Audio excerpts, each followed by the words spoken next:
money work. 자, 오늘은 투자금을 10년 뒤에 10배로 만들려면 어떻게 계획하는 게 좋은지에 대해서 보여드리려고 하는데요. 정확한 계산을 통해서 이게 어떻게 가능한지 알려드릴 거고, 또 이거를 달성하기 위해서 필요한 좋은 팁들을 여러분들께 공유하도록 하겠습니다. 자, 화면을 보시면 엑셀 시트가 하나 보이는데요. 일단 이 컬럼들이랑 이 숫자를 설명해 드리도록 하겠습니다. 첫 번째 컬럼은 1년씩 간격이 있는 날짜 컬럼이고요. 두 번째 컬럼은 첫 번째 이 날짜와 그 다음 컬럼의 차이점을 얘기해 주는 거고요. 즉 2031년과 2021년의 차이는 10년이죠. 자, 컬럼 C는 일부를 투자했다고 가정했을 때 이 밑에 써 있는 1년간 평균 수익률이 계산된 연간 총 계정 가치입니다. 자, 신기한 거는 일부를 투자했는데 1년간 수익률이 26% 있으면 당연히 1.26이 되죠. 하지만 그 1.26에서 또 1.26을 곱하면 1.6이 되고, 그런 식으로 계속 계산을 하면 10년 후 이 계정 가치가 10배가 넘어가게 됩니다. 자, 이제 줌아웃해서 그래프로 보여드리면 이 엑시스는 투자 기간이고 이 엑시스는 지금 계정 가치를 얘기하는 건데요.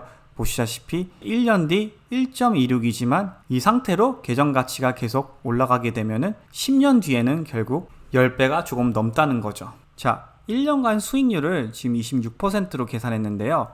이 수익률을 지금 또 한 달간 수익률로 바꾸면 1.94%입니다. 즉 10년 동안 여러분들의 한 달간 수익률이 1.94%로만 유지만 해줘도 투자액은 10배가 넘는다는 거죠. 이게 복리의 힘입니다.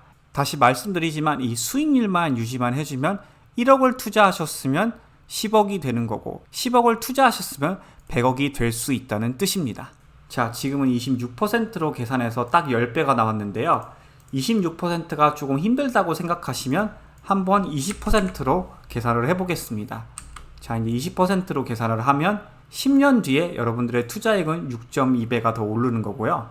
그리고 아까 26%에서 나는 조금 더 자신이 있다 라고 생각하시면 만약 30%로 계산을 해보면요, 10년 뒤에 13.8이 됩니다. 그리고 조금 더 자신 있는 분들을 위해서 50%랑 100%도 보여드리면 일단 50%는 무려 57배가 되고요. 그리고 만약 나는 투자액을 매년 2배로 만들 수 있다, 그렇게 생각하시면 10년 뒤에는 무려 1000배가 됩니다. 말도 안 되는 어마어마한 숫자라고 볼 수 있죠. 아무튼 일단 저희의 목표는 10배였으니까 다시 1년간 수익률을 26%로 보여드릴 건데요.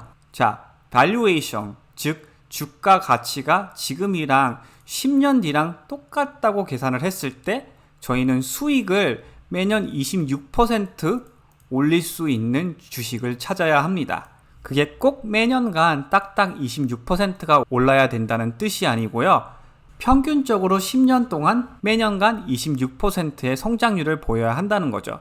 예를 들면 지금은 10%, 15% 밖에 성장하고 있지 않지만 3년 뒤부터는 50%, 100% 수익률을 보이는 기업이 있을 수도 있고, 아니면 반대로 지금 50%이지만 나중에는 꾸준히 또 20%씩 올라갈 수 있는 기업을 찾을 수도 있죠. 자, 이러한 논리와 이유를 빼고도 주가가 갑자기 잘 올라가는 케이스가 두 가지가 더 있는데요. 첫 번째는 혁명적인 기술입니다. 두 번째는 수익이 없던 회사가 갑자기 흑자 전환하고 수익을 내기 시작할 때이고요. 그 제일 좋은 예가 테슬라 같은데요. 테슬라는 수년 동안 주식이 이 같은 레벨에서만 움직였고요. 그리고 EPS도 마이너스였던지 아니면 겨우 플러스였습니다. 하지만 2020년부터 수익이 확실히 있기 시작했고 엄청난 EPS 성장률을 보이기 시작했죠.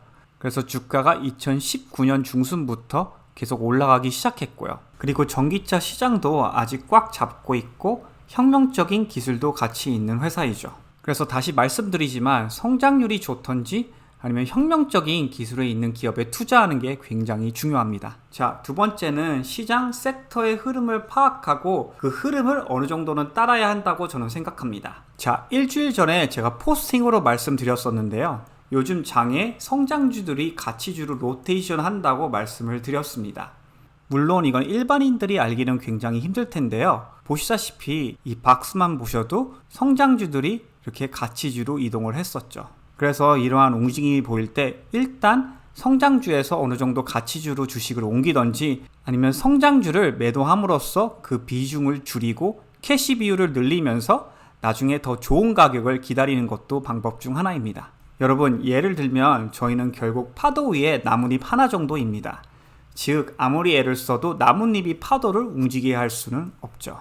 그래서 재산을 지키면서 돈을 잘 벌려면 이 파도의 흐름을 잘 읽어야 하고 따라야 할 수밖에 저는 없다고 생각이 듭니다. 그리고 아무래도 초보분들은 이런 움직임을 아는 게 쉽지 않을 테니 앞으로도 움직임이 보이면 이러한 포스팅과 비디오로 공유하도록 하겠습니다. 자, 세 번째 팁은 지수의 흐름을 확인함으로써 지지선 근처나 이동평균 근처에 주식을 매수하고 저항선 근처나 저항선 위로 주식이 올라가게 되면 주식의 일부분을 매도하고 더 좋은 가격을 찾는 것입니다. 자, 화면을 보시면 나스닥 컴포지트 인덱스인데요.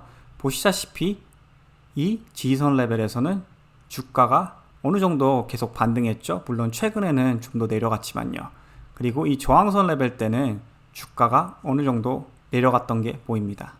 자, 주식이 100% 차트로 당연히 움직이지는 않는데요. 저는 적어도 60-70% 정도의 정확도는 있다고 보는 편입니다. 즉 트렌드가 이렇게 만들어지면은 그 트렌드를 60-70% 따르는 거죠. 그리고 언젠가는 그 60-70% 확률에서 이렇게 예외가 나오는 거죠. 그리고 이 이유는 채권 금리 때문에 성장주에서 가치주로 로테이션하는 큰 움직임이 있었기 때문이죠. 자, 이제 줌아웃해서 조금 더 큰 그림으로 보여드리면요. 이때도 고점을 찍었다가 주가가 많이 내려왔죠. 그리고 이 밴드 안에서 오랫동안 움직였고요. 또 이때도 이 밴드 안에서 오랫동안 움직이다가 갑자기 주가가 갭 하락해서 내려오기 시작했고요. 이때는 예외인데요. 다른 점은 주가가 빨리 올라가고 있지 않았다는 뜻입니다. 거의 같은 레벨에서 횡보하다가 오히려 브레이크아웃한 상태이죠. 하지만 이렇게 채널이 계속 올라가고 있을 때는 이런 고점 때는 주식을 조금씩 매도하고 수익을 챙기는 게 조금 더 안전한 편입니다. 자, 이제 2017년, 2018년 그 기간으로 스크롤해서 가보면 또 이때만 해도 전체적으로 밴드 안에서 움직임이 있었죠. 그래서 이럴 때 주식을 매수하셨고 오히려 이럴 때 조금씩 주식을 매도하였다면 남들보다 더 좋은 수익률이 있을 수밖에 없습니다. 그리고 그 이론을 개별주로도 보실 수 있는데요. 보시다시피 서비스나우라는 주식은 이 지지선 레벨에서 주가가 엄청나게 많이 반등을 했죠. 그리고 이 저항선을 항상 찍었을 때 주가는 어느 정도 내려왔습니다. 즉 이때 매도를 하셨고 이때 매수를 하시고 또 이때 매도를 하시고 또 이 근처에 매수를 하셨으면 그냥 이 주식을 계속 보유하고 있는 분들보단 수익이 훨씬 좋을 수밖에 없는 거죠. 만약 단기간 주식을 매수하고 매도하는 게 힘들다고 생각하시면 기다렸다가 가끔씩 좋은 매수점에 주가가 오게 되면 그때 그냥 주식을 매수하셔도 됩니다. 예를 들면 이때 캐시가 있으시면 기다렸다가 이때 주식을 매수하셨으면 됐고 또 이때 캐시가 생기셨으면 이런 포인트 때 주식을 매수하셨으면 됩니다. 그리고 장기 투자를 계속 하는 거고요. 자, 마지막은 금리와 중요한 다른 경제 지표를 확인하면서 투자하는 건데요. 일단 Federal Funds Rate 금리가 저는 제일 중요하다고 보고요. 그 후에 Fed Asset, 즉 연준이 장에 얼마나 돈을 많이 넣나, 그리고 GDP, 그리고 실업률, 이러한 지표도 잘 확인하면서 투자하는 게 저는 중요하다고 봅니다. 참고로 진짜 금리는 지금 올해 말까지 0%일 확률이 굉장히 높을 걸로 예상하고 있습니다. 만약 이게 조금이라도 높아지면은 시장에 타격이 있을 수도 있으니 이것도 레퍼런스 하면서 투자하는 게 굉장히 중요합니다.